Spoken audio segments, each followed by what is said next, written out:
Hearing for the fiscal year 2023 defense budget request, and the committee is honored this morning to have the Secretary of Defense,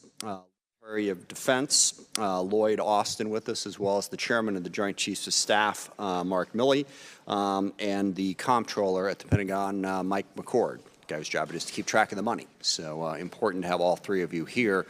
Obviously, this is an incredibly important time for the national defense of this country and for peace and stability in the globe. We all watch on a daily basis what is happening in Ukraine, the horror and devastation from the violent attack that Vladimir Putin and Russia have brought down upon Ukraine. And we see the world that we do not want, unquestionably.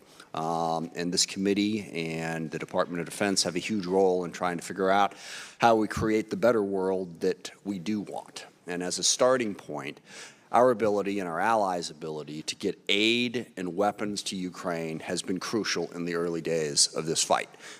Russia has struggled far greater than just about anybody expected. There are a lot of reasons for that. Certainly the biggest is the will and the courage of the Ukrainian people. But it has also been crucial that our alliance, the NATO alliance and others, have come together to offer that support to Ukraine. I know one of the biggest questions that we're going to have in this committee for you three gentlemen is, how can we do more? How can we make sure we're getting absolutely everything we can to Ukraine to help them defend their country and defend themselves? And we will be very focused on that effort and stand ready to do anything we can to help make that happen. And then the larger question as we look at this is we have to make sure that Russia does not succeed because of the implications it has, certainly for Ukraine, but for the larger world as well.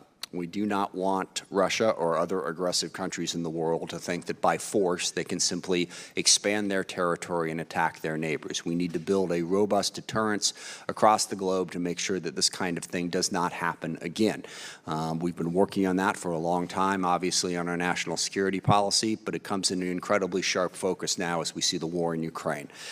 Deterrence is many things. Certainly, it is incredibly important that we build those alliances. You know, where would we be if we were trying to do this on our own, or if we were deeply divided in the West?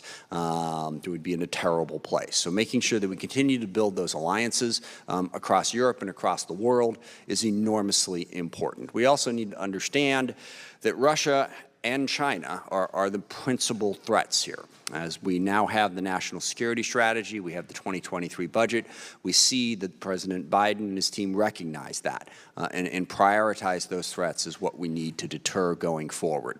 We face a very stark choice in the world. The President has outlined this clearly. We can push for greater freedom, greater economic and political freedom, or we can face the autocracy that Russia and China are trying to bring down upon us. And it is crucial that we build a defense budget that reflects that. And I believe that the budget that has been submitted gets us headed in the right direction. Now, there will be a lot of fairly robust increase in the budget last year as it was enacted. We have a robust increase in the budget this year. We will have that debate about what that top line number should be, and that is fine. But what I hope we also really focus on is, where do we spend the money? Spending that money efficiently and effectively in a rapidly changing environment, to me, is the most important thing that this committee and the Pentagon can do. And it starts with recognizing the changing nature of warfare. I've come to sum it up as information and survivability, which I guess have always been central to warfare. It's just that they're changing so much now. And you can look and learn from how the Russians are struggling in Ukraine. They can't communicate with each other. Their large tank columns are victims to relatively cheap, inexpensive missiles. We need to figure out, how do we build the force that can survive in today's world? We have to make sure that we can protect our information and distribute it. We have to make sure that our systems are not just single points of failure. Large, exquisite systems that can be shut down either by a cyber attack or a missile. We need to fundamentally rethink how we approach the military. And our biggest focus on this committee has been that innovation. And sadly, the Pentagon is not the most innovative institution in the world. It is slow to adopt new technology, is certainly slow to adopt software. A number of reforms and changes have been made in recent years to try to address that issue. But it is crucially important that we figure out how to develop new technologies first, and even more crucially, we figure out how to use them. AI, missile technology, drones, these are all critically important. How do you employ those? How do we put the right people in place to make sure that we are making the best use of the technology and innovation that we are doing? And I would recommend to all of you an article in Foreign Affairs magazine that former Secretary Spencer sent me that's entitled, "The Pentagon's Office Culture is Stuck in 1968." That may be a slight overstatement, but when you read the analysis of how you structure a company today to adopt to the innovative economy that we face, the technology changes that we face, versus how you would build a company in the more assembly line industrial age of the 1960s, you can see a stark contrast. Really want to see that change, that we have a more innovative Pentagon that can take advantage of the changes that are happening out there and make sure that we get there first. Because without question, when you look at the world, you have the U.S. and the West and our involvement, and then you have China, Russia, Iran, North Korea, and transnational terrorist groups. Our job is simple. We want to deter those adversaries, all of them. We get into a ranking issue occasionally, and certainly China is the biggest economy, the biggest alternative out there. Russia clearly is committing violent acts as we speak, but they all matter. We need to build an alliance that promotes economic and political freedom, and we need to do it with a very, very strong military and a robust involvement in the world, in diplomacy, in development, and in alliances. We have to build that. Pentagon is a huge part of that. The discussion is the kickoff point for our committee to looking at how the FY23 budget affects that fight. I look forward to the testimony and the questions and answers, and with that, I will yield to the ranking member, Mr. Rogers, for his opening statement. Thank you, Mr. Chairman, and I want to thank the witnesses for their attendance and their service to our country. The threats that we face now are more formidable than at any point in the 20 years I've had the privilege of serving on this committee. Unprecedented Chinese military modernization has enabled them to leapfrog us in key capabilities. The Chinese Communist Party now controls the largest army and navy in the world. It has more troops, more ships, and more hypersonic missiles than the United States. With each passing day, more and more clear their interest it's more and more clear that they diametrically oppose our interest. And to make matters worse, President Xi has entered into a no-limits partisan partnership with Putin, providing him with strategic cover and international legitimacy. But Putin's catastrophic invasion of Ukraine has proven to the rest of the world that he's nothing more than an unhinged crackpot. The problem is this crackpot has his finger on the world's largest nuclear arsenal and illegal stockpile of chemical and biological weapons, which he hasn't hesitated to use against his perceived enemies. Emulating Putin's desire to undermine democracy are the despotic leaders of North Korea and Iran. Both continue to aggressively pursue nuclear weapons and conduct destabilizing activities in their region. Finally, the President's decision to unilaterally and unconditionally withdraw U.S. forces from Afghanistan has offered terrorists the opportunity to regain their footing. And our capability to keep an eye on them and strike them before they strike us has diminished. These are just a few of the growing threats confronting our nation. How we respond to them is the biggest test we will face as Americans. Many of us here, regardless of party, believe we should respond with increased investment in the men and women of our armed forces and the modernization of our conventional and strategic deterrent. Unfortunately, the President doesn't see things the same way. For the second year in a row, the President has sent us a budget that fails to keep pace with China and Russia. And yet again, it fails to keep pace with inflation. Despite predictions from leading economists, the record high inflation will endure. The White House directed the Pentagon to assume a rate of only 2.2% for FY23, regardless of this inflation. We are now at 8% inflation. To get an average of 2.2% next year would require months of unprecedented low inflation. Everyone here knows that's not going to happen. That means every dollar of increase in this budget will be eaten by inflation. Very little, if anything, will be left over to modernize or grow capability. The President may claim this budget bolsters our national security, but that's far from the truth. The budget cuts the number of soldiers, sailors, airmen, Marines, well below authorized levels. It slashes the number of ships and aircraft in our arsenal. In fact, at no point over the next 5 years does the size of the Navy grow. Instead of moving toward a 500-ship Navy needed to counter China, it shrinks to 280 ships. The budget cuts procurement for the Army and Marine Corps, delaying critical modernization efforts. It slashes funding for next-generation aircraft, new nuclear deterrent capability, and modernized ground combat vehicles. Finally, according to the President's comptroller, the budget was completed before Putin's invasion of Ukraine. No funds have been added to the account for the increased cost of reinforcing NATO allies or to continue to provide lethal aid to Ukraine in the next fiscal year. This is extremely short-sighted. The problem, again, this year is not that the President refuses to spend money, it's that he refuses to spend it on defense. Yet again, the budget proposes massive increases in funding for the EPA and the Department of Education and HHS. In all, non-defense discretionary spending grows by an astonishing 12%, 3 times more than defense. Using GDP as a metric, defense spending will total 3.1% of GDP. Non-defense spending will total 18% of GDP, nearly 6 times more than defense. I know these numbers are inconvenient to many people in the White House. Some on the far left want to slash defense spending by 10%. To his credit, the President hadn't gone there. But what he is proposing is far from what's needed to maintain a credible deterrent. Under the old National Defense Strategy, we needed an annual increase of 3 to 5% over inflation to stay ahead of China. The new National Defense Strategy departs little from the last one. I suspect the new commission we're appointing to review the National Defense Strategy will again recommend at least that level of funding. If this budget was truly driven by risk, 5% above inflation is the level of growth we would see. Unfortunately, that's not the case. This budget fails to account for the record inflation the department is currently facing and severely underestimates its impact over the next year. It robs our warfighters of vital capabilities they need to carry out their missions. But most regrettably, it gives China more time to enhance their military advantage and undermine our deterrence. I urge my colleagues to reject this budget and work on a bipartisan manner to address the urgent needs of our national defense. And with that, Mr. Chairman, I yield back. Thank you. Secretary Austin. Good morning, Chairman Smith, Ranking Member Rogers, distinguished members of the committee. Thank you for the chance to testify today in support of the President's budget request for fiscal year 2023.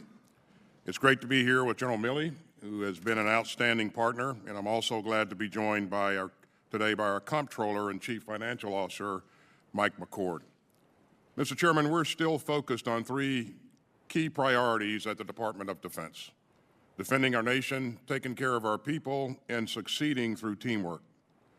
And the budget request that we've submitted to you helps us meet each of those priorities. Our budget seeks more than $56 billion for air power platforms and systems, and more than $40 billion to maintain our dominance at sea, including buying 9 more battle force ships, and almost $13 billion to support and modernize our combat credible forces on land. A budget request also funds the modernization of all 3 legs of the nuclear triad to ensure that we maintain a safe, secure, and effective strategic deterrent. Of course, none of these capabilities matter much without our people and their families. So we're seeking your support for a 4.6% pay raise for our military and civilian personnel and special pay and benefits. We also plan to invest in outstanding and affordable child care, in the construction of on-base child development centers, and in ensuring that all our families can put good and healthy food on the table. We're also deeply focused on the terrible problem of suicide in the U.S. military.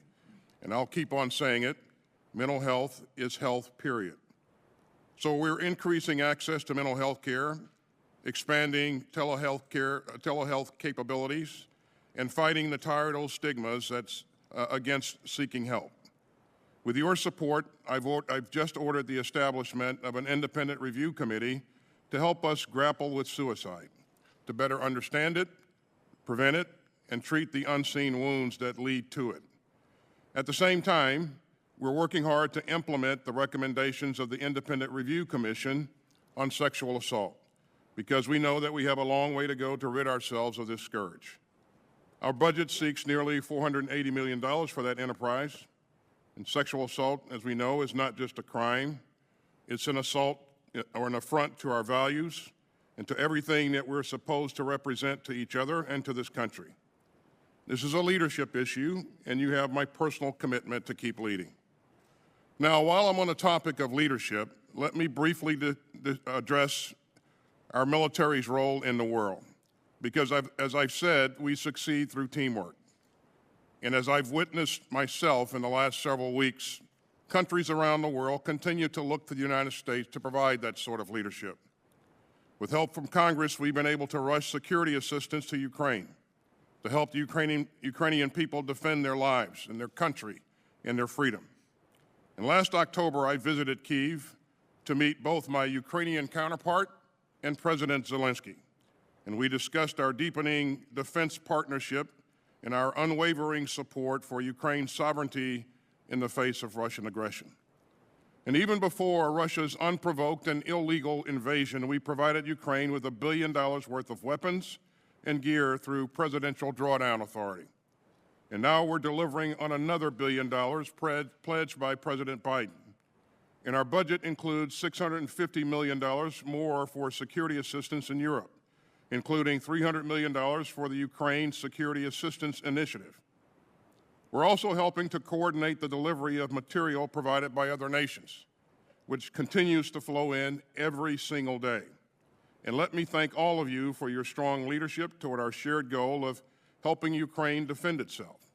And since the invasion, I've spoken and met frequently with Minister Reznikov, including just yesterday, and I've assured him that we will continue this effort. We'll get him and his troops the tools and the weapons that they need most and are using most effectively against Russian forces. We've also reinforced our NATO allies. We've sped additional combat power to the alliance's eastern flank, raising our posture in Europe to more than 100,000 troops. And these reinforcements include dozens of aircraft, an aircraft carrier strike group, and 2 brigade combat teams. And as President Biden made clear, we will defend every inch of NATO territory if required.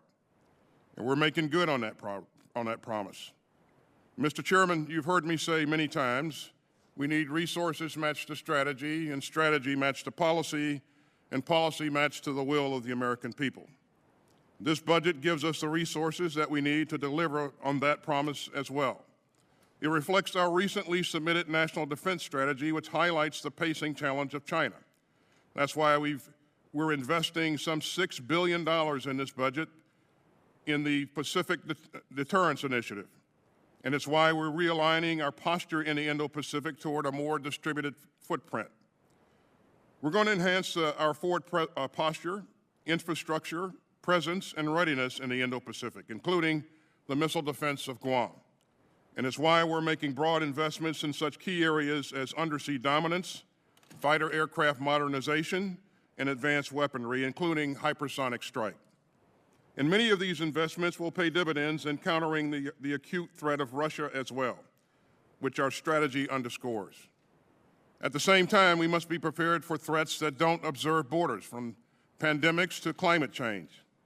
And we must tackle the persistent threats posed by North Korea, Iran, and global terrorist groups.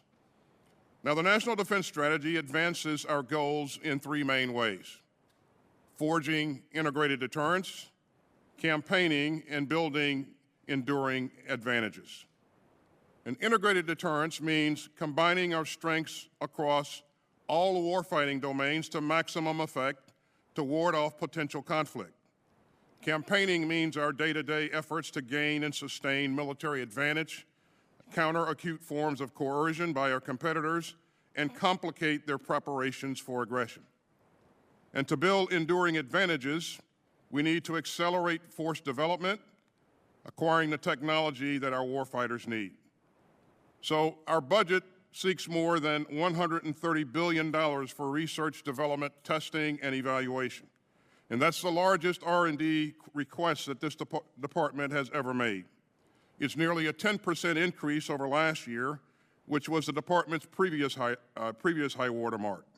And this includes $2 billion for artificial intelligence, $250 million for 5G, nearly $28 billion for space capabilities, and another $11 billion to protect our networks and develop a cyber mission force. This budget maintains our edge, but it does not take that edge for granted. And quite frankly, Mr. Chairman, in the 21st century, you either innovate or you get left behind. And through the President's budget and with the help of this committee, we will continue to innovate. And with your help, we will continue to defend this nation, take care of our people, and support our allies and partners. And with your help, I know that we will continue to lead. Thank you, and I look forward to your questions. Thank you. Chairman Milley. Chairman Smith, Ranking Member Rogers, distinguished members of the committee, I'm privileged to represent the soldiers, sailors, airmen, Marines, and guardians of the United States Joint Force. Our troops are the best led, best equipped, best trained, most lethal, and most capable military force in the world. Alongside our allies and partners at any given time, approximately 400,000 American troops are currently standing watch in 155 countries and conducting operations every day that keep Americans safe. Currently, we are supporting our European allies and guarding NATO's eastern flank in the face of the unnecessary war of aggression by Russia against the people of Ukraine and the assault on the democratic institutions and the rules-based international order that have prevented great power war for the last 78 years since the end of World War II. We are now facing two global powers, China and Russia, each with significant military capabilities, both who intend to fundamentally change the rules-based current global order. We are entering a world that is becoming more unstable, and the potential for significant international conflict between great powers is increasing, not decreasing.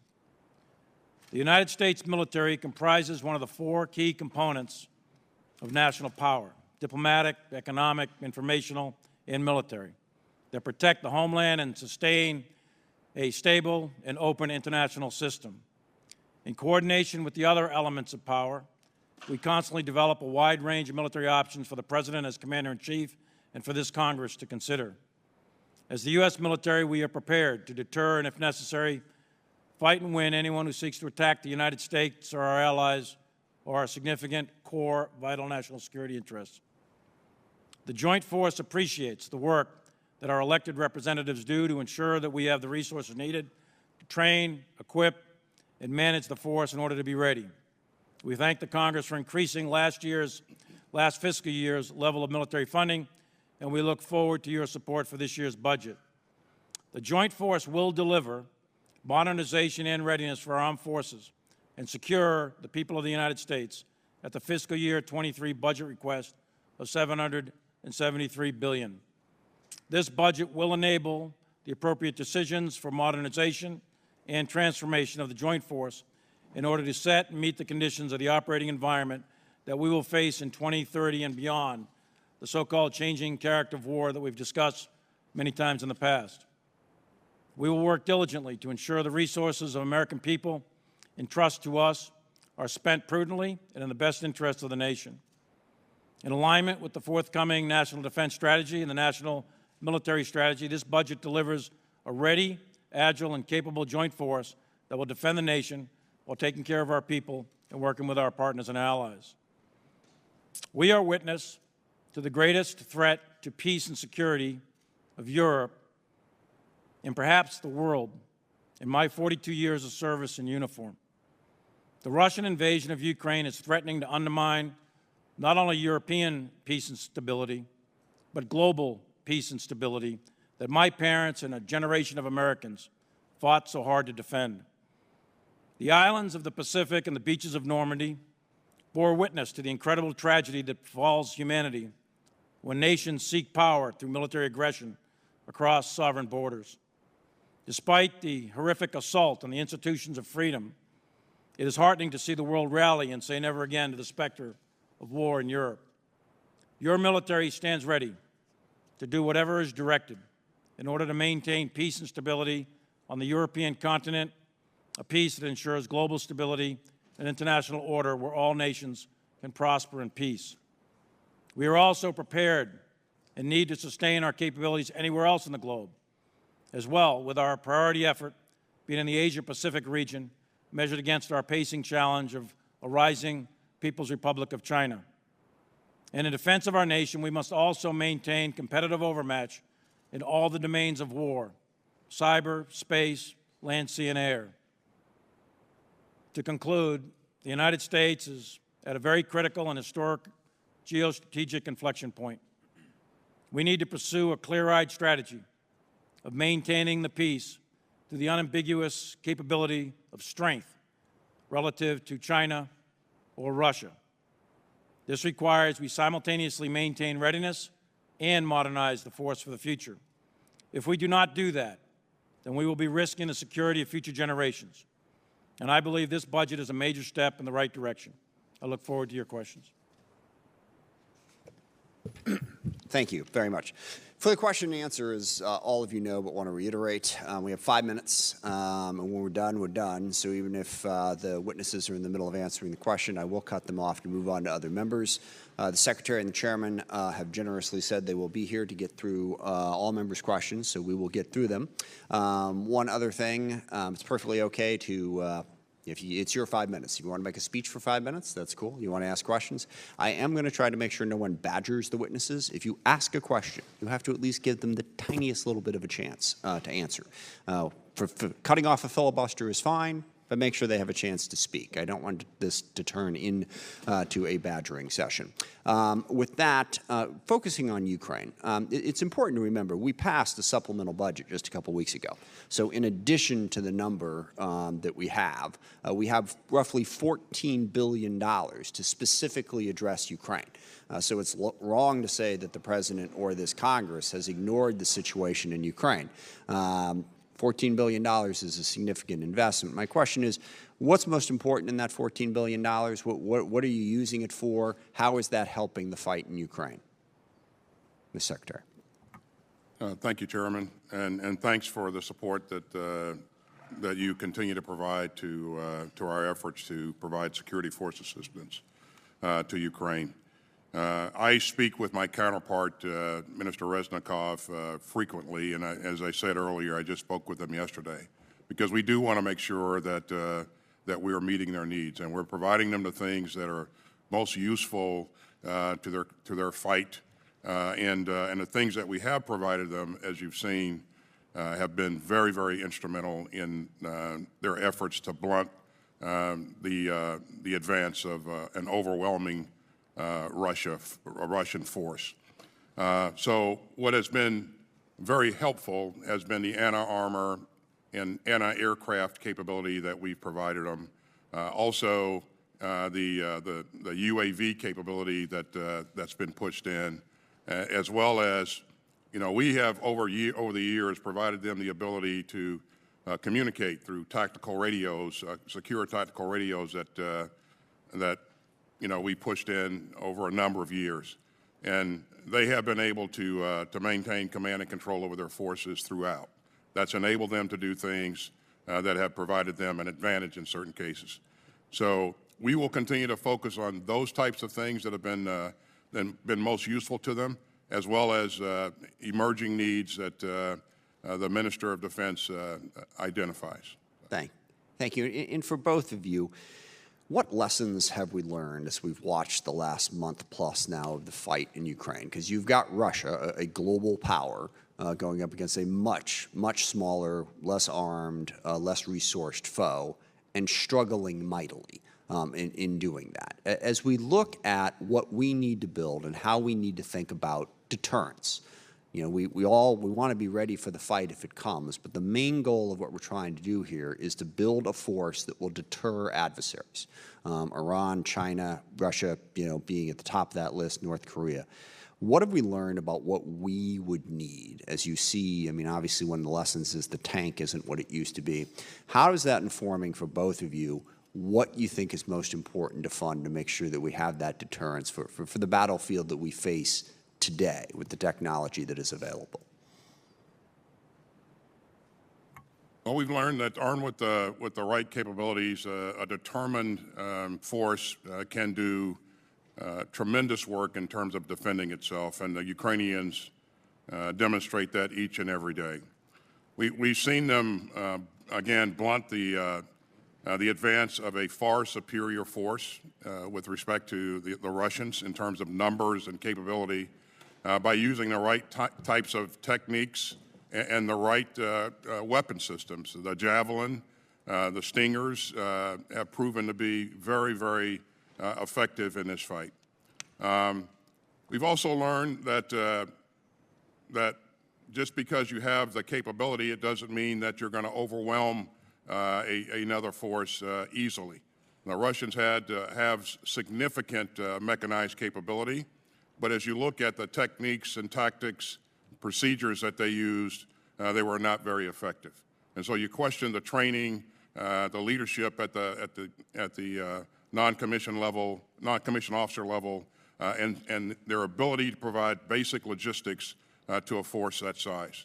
Those are the things that have given them significant problems over the last several weeks, in addition to their inability to link air power to the ground effort. But there are a number of lessons that have been learned. I think because the Russians have not been effective in using their armor, it does not mean that armor is ineffective on the battlefield going forward. It means that they were ineffective because of the things that they failed to do in this fight. Thank you. Chairman Milley. Just a couple of comments briefly. One is the importance of intelligence. We've had extraordinary intelligence all throughout, and the intelligence sharing that we've enabled Ukraine to see. So I wouldn't suggest that it's at the level of the ultra-secret sort of thing from World War II, but the ability of us to transmit information that is useful to Ukraine has been enormously helpful, I believe, to them. And I talk to my Ukrainian counterpart several times a week, so he has reiterated that multiple times. Secondly is the importance of leadership. That's at the national level. I think that's been pretty clear with Zelensky, but also at the tactical level. Ukraine has been trained by the United States since 2014, and they have given me feedback personally saying that that training has been quite effective in terms of the concept of mission command, distributed junior level leadership, a development of an NCO corps, junior officers that have initiative.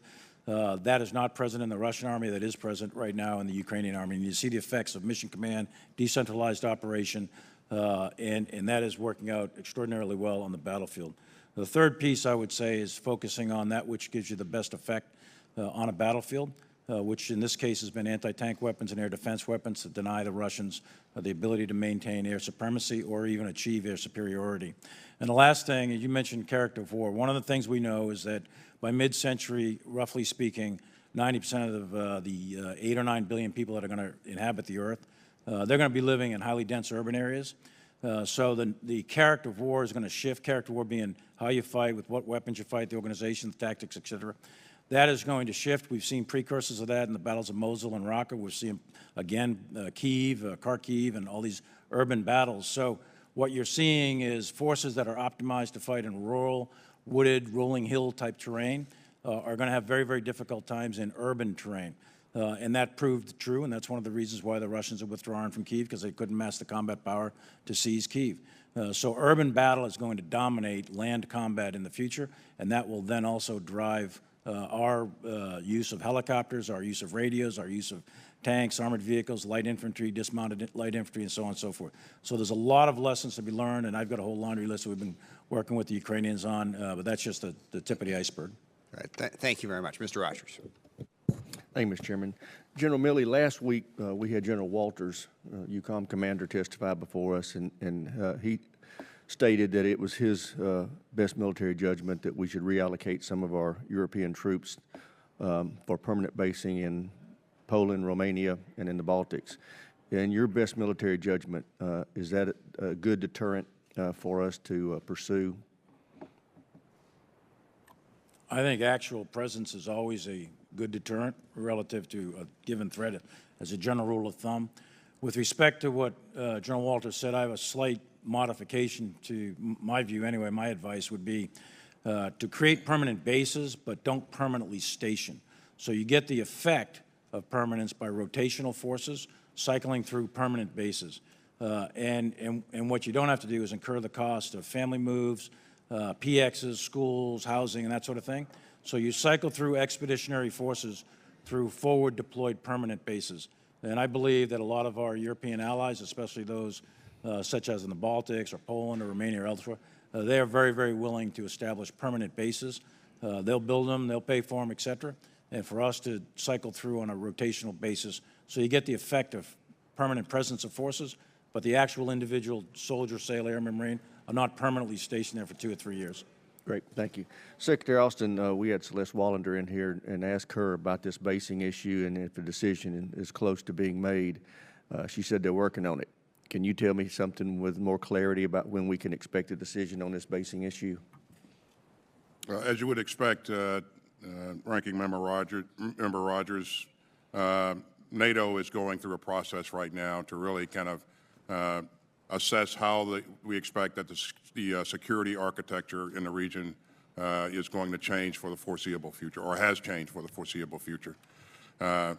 With that in mind, then we'll look to work with NATO to, if NATO deems that it's appropriate to change its footprint, then certainly we'll be a part of that.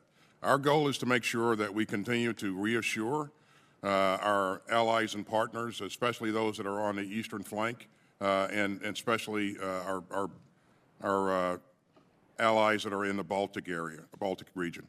So this is a work in progress, as Secretary Wallander said, and I suspect that I expect that we'll discuss this as we go into the June summit with NATO. Great. Well, I can't think of a better signal that we could send to our allies and to Putin that we are committed to NATO than this basing issue.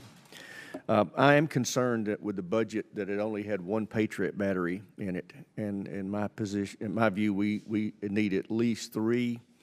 I know we have a manning issue with that, but General Milley, in your opinion, do we need more than one Patriot battery in addition to what we currently have in inventory? Well, thanks, Congressman. The Patriot is one of those systems that's in huge demand worldwide. We've got 15 battalions, I think it is, in the Army, and one of those is really an experimental type or training unit, so call it 14 for deployment. We've got several spread out in the Middle East, Asia, and in Europe, and they are on a very, very high op tempo, one of the highest in the force. So additional Patriot is always a good thing. Now, having said that, Patriot is extraordinarily expensive, takes a long time to train on it. So one method could be to produce Patriot, sell them to allies and partners. That would be a technique that could work. We've done that in the Middle East. Another one is to produce Patriot and loan them to allied partners and train the soldiers from the other countries, because our soldiers in that particular MOS, we would have to expand the numbers significantly of those troops that man Patriot. But there's a couple of different ways to go about it. But I think Patriot is one of those systems that is definitely worth investing in. Great. Well, that's what I would like to see us do. I'd like for us to, instead of buying one additional, I'd like for us to buy 3 and then use at least 2 of those along the Eastern European flank on a loan basis and let them man them. But for our needs alone, we need at least one more outside of Eastern Europe. And so I hope the budget that we come up with does reflect that. Last question I'd have, and I know it's hard to answer, but this would be for Secretary Austin. We've just given in this current year, fiscal year, a 6% increase. I know you just got the omnibus bill in the last couple of weeks to fund it. But do you have any idea how you're going to keep up with inflation, given that we just plussed you up by 6%, but we're living in an 8% inflation world?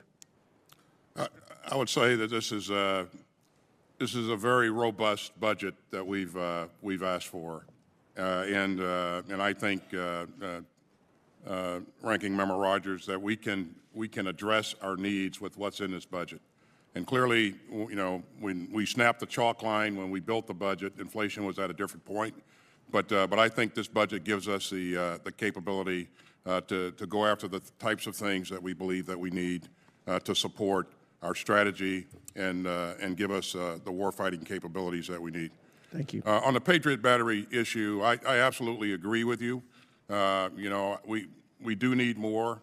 If you take a look at what we're doing across the FIDEP, we are going to invest in additional Patriot batteries going forward. We expect to have 3 batteries by the end of 26. So, Thank you, Mr. Chairman. yeah. Mr. Langerman is recognized for 5 minutes. Thank you, Mr. Chairman. I want to thank our witnesses for your testimony today, and thank you for your service to our country. I applaud everything that we're doing to put weapons in the hands of the Ukrainian people. Thank you for making that happen under President Biden's leadership. Obviously, they've shown incredible resilience and effectiveness with the weapons that we have given them to push back against the Russians, the Javelins and the Stingers in particular. But of course, we all want to do more. And, Mr. Secretary, you and I had a conversation at the Pentagon not long ago about more lethal weapon systems, and you did respond saying that it doesn't do us any good to give them weapons that the Ukrainians aren't trained to use, which I agree with that. But now that we have the luxury of time, are we identifying those more lethal weapon systems that would help them to be even more effective at fighting against the Russians with a minimal amount of training that we could give some of the Ukrainians and get those more sophisticated weapon systems into their hands? Yes, we are doing that, and I think if you look at the inventory of the latest round of assistance that we provided them, there are UAVs like the Switchblade UAV that we discussed earlier. That is, you know, a higher level of technology, but provides them additional capability to go after armor formations and that sort of thing. And we continue to work with our allies to see what they may have in their inventory to be able to kind of up the game there in terms of additional capability. So again, we continue to interact with them on a daily basis and endeavor to meet their needs as the situation evolves. Thank you. Let me turn to cyber for a minute. Secretary, in last year's testimony, I asked you a question that I'd like to revisit. The Department of Defense recognizes 5 warfighter domains: air, land, sea, space, and cyberspace. In the case of 4 of these, the senior civilian responsible for this domain is a service secretary. However, in the cyber domain, the senior most civilian official is 4 rungs below in that hierarchy. Obviously, this seems like an imbalance. Can you explain to us why this does or does not make sense? Well, thank you, sir. While cyber is a warfighting domain, there is not a cyber force like there is with special operations forces, with Army forces, space forces. So there is not a secretary, service secretary, you know, designated. The head of the cyber command obviously reports to me, and he also is supervised by my undersecretary for policy, and so we have a number of checks and balances that provide civilian oversight. But because there is not a separate service, there's not a service secretary designated. Well, I remain concerned about this structure, and I think that's something we're going to have to continue to look at, especially since cyber, the U.S. Cyber Command and Cyber Mission Force, which can be and is highly effective. I still think that we need to elevate the civilian oversight on this and involvement. Let me turn to something else. The so-called Valley of Death often makes it impossible for technology to transition from non-traditional organizations to programs of record to support the warfighter. What is the department doing to solve this problem, and how does this budget request reflect that effort? Well, we've established an initiative. It's a reserve. It's called Raider that encourages joint experimentation and encourages entrepreneurs to come in and bring their capabilities forward, and hopefully using initiatives like that, we can help bridge this valley of death that you mentioned here. This is very important to us. We want to make sure that we're getting the best that's available out there in terms of technology and capability, And so we'll continue to focus on that particular issue. But I think it's really important to make sure that the small entrepreneurs have a chance to get their products in the inventory.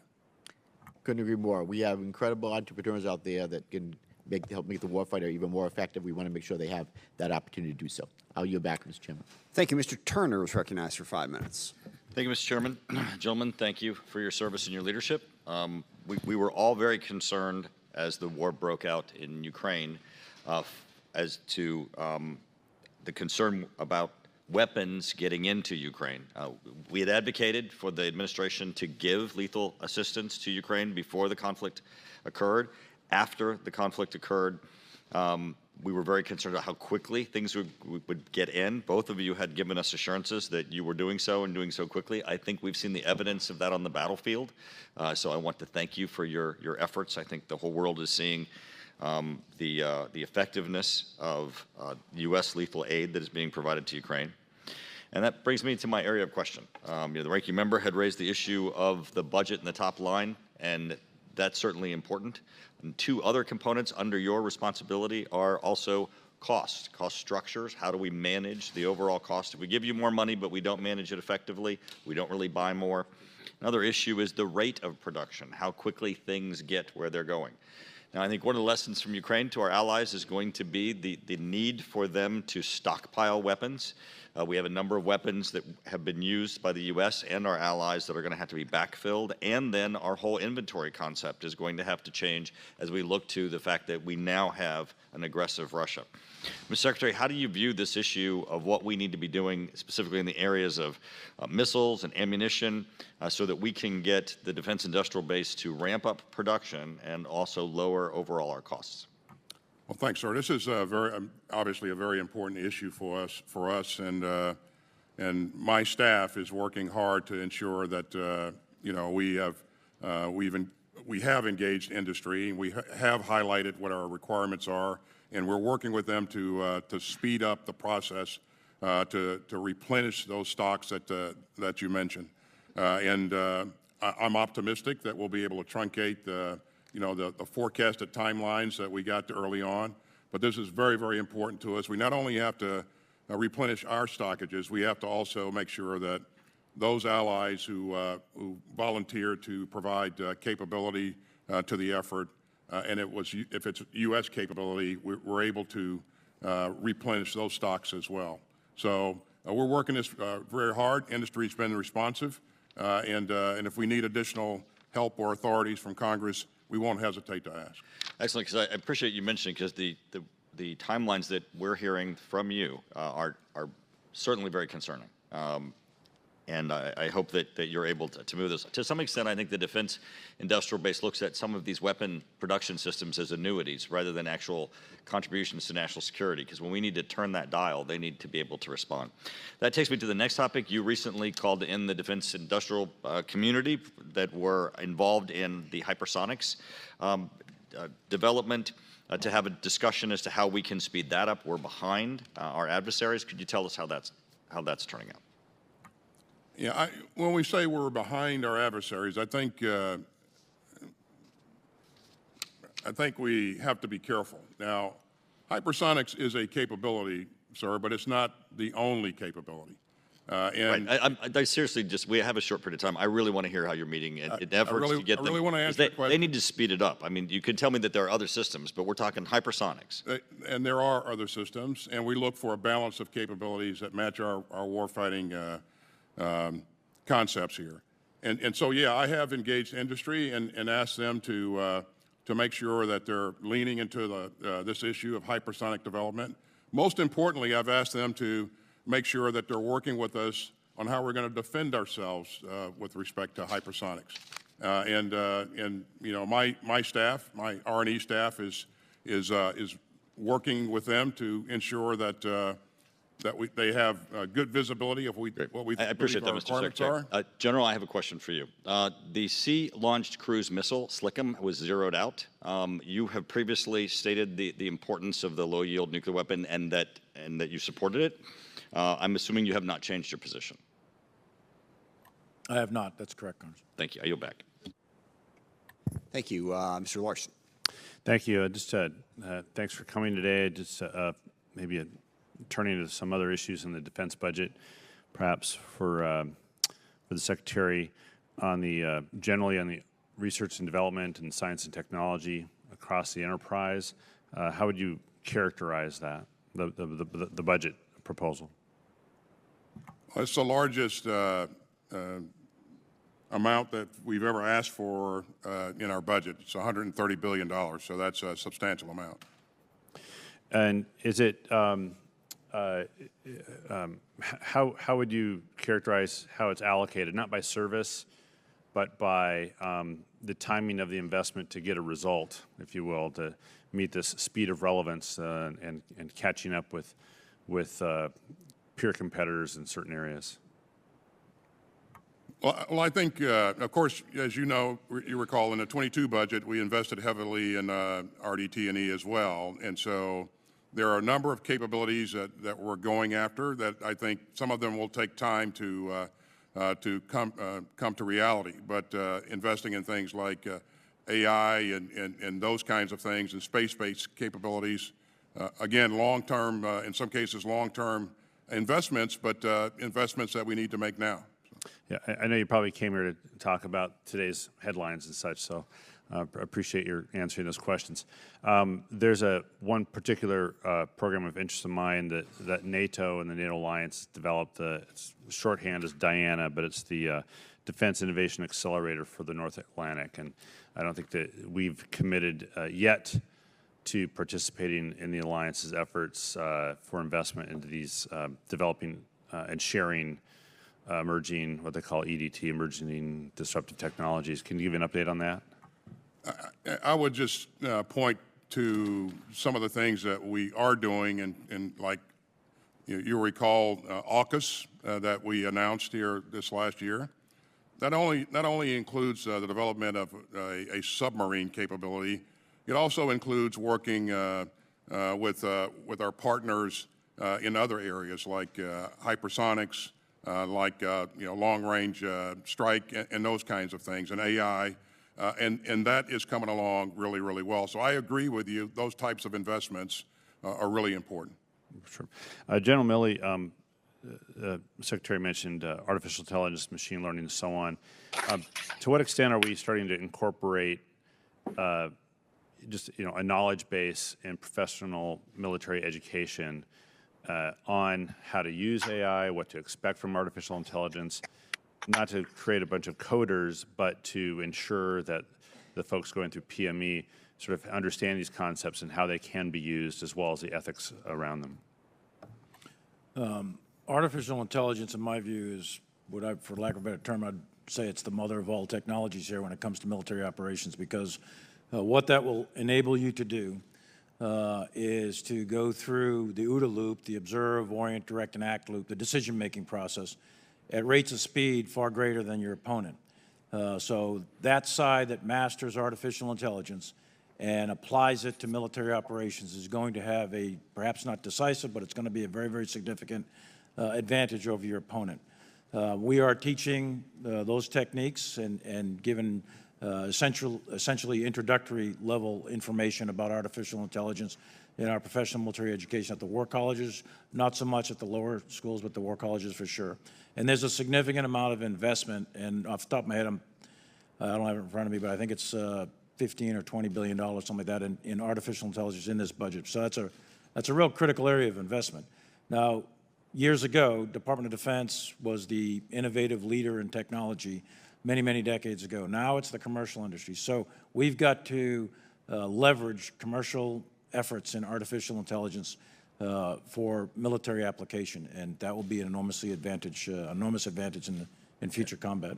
Great. Do you anticipate injecting this type of education into the service academies in the near future? Actually, the service academies right now are on the cutting edge of that. They're younger, they're digital natives. They do an awful lot of technical or technological courses at the service academies. So they are actually at the cutting edge of the artificial intelligence programs that the Department of Defense is doing.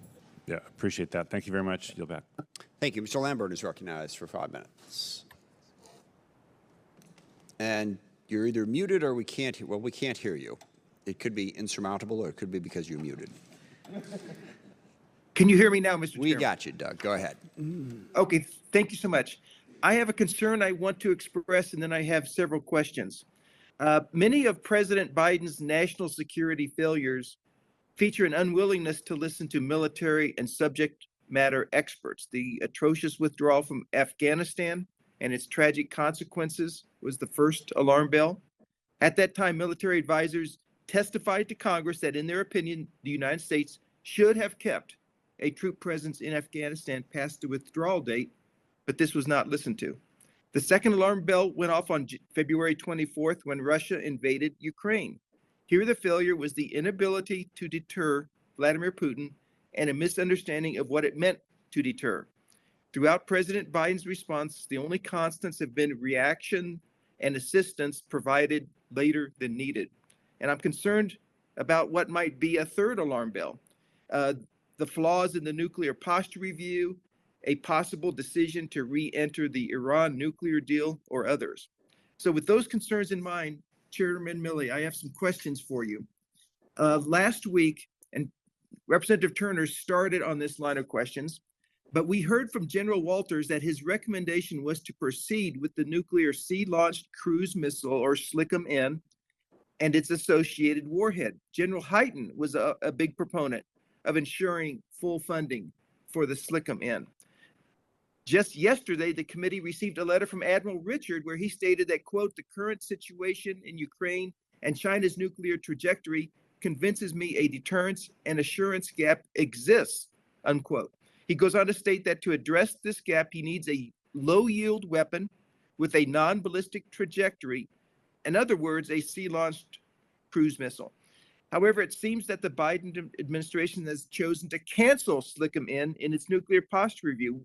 What was your best military advice, General Milley, on the SLICM-N during the NPR process? And did it mirror that of Admiral Richard, General Walters, and General Hyten? Thanks. And as I have stated many, many times before, my best military advice to this president or any president is a matter between me and that president. I will say that to you, though, as members of Congress who have oversight responsibilities, my position on SLICM-N has not changed, as I mentioned to Representative Turner. My general view is that this president or any president deserves to have multiple options to deal with national security situations. My advice is listened to, and I have an opportunity to express my voice on a continuous basis many, many times. General Milley, was any of this put in writing that we would be able to get a copy of? My best military advice is almost always put in writing. Whether or not the committee requests that, there are rules, obviously, on how we do that. So it's all classified, but I'll defer to the chairman, Chairman Smith, on that. We give up stuff to the committee all the time, or individual members upon request. But there's procedures to do that, and it is in writing. Okay, thank you. Now, for both of you, I see that there is full funding in the budget for the ground-based strategic deterrent, W-87-1 warhead, and the two-site solution for producing plutonium pits. That is excellent, and I applaud that. Now, I am curious as to why the Department of Defense canceled a Minuteman III flight test last week. These are regularly scheduled tests that are scheduled months in advance. Secretary Austin, how could this have been perceived as escalatory when it's a routine test that's scheduled months in advance? And did the White House exercise its and provide input over this cancellation? To answer your question on the second part of your question first, no, we did not get a directive to cancel that from the White House. It's my assessment based upon the current state of play with respect to escalation management, that it was the best thing to do in terms of postponing and then eventually canceling that test. We will certainly be able to continue to make progress in the program, and so that is not an issue. And by the way, thanks for your concern on our investment in our nuclear triad. I would just point that we've invested $34.4 billion in the modernization of the triad in this budget, and I think that's very And I substantial. apologize, the gentleman's time has expired.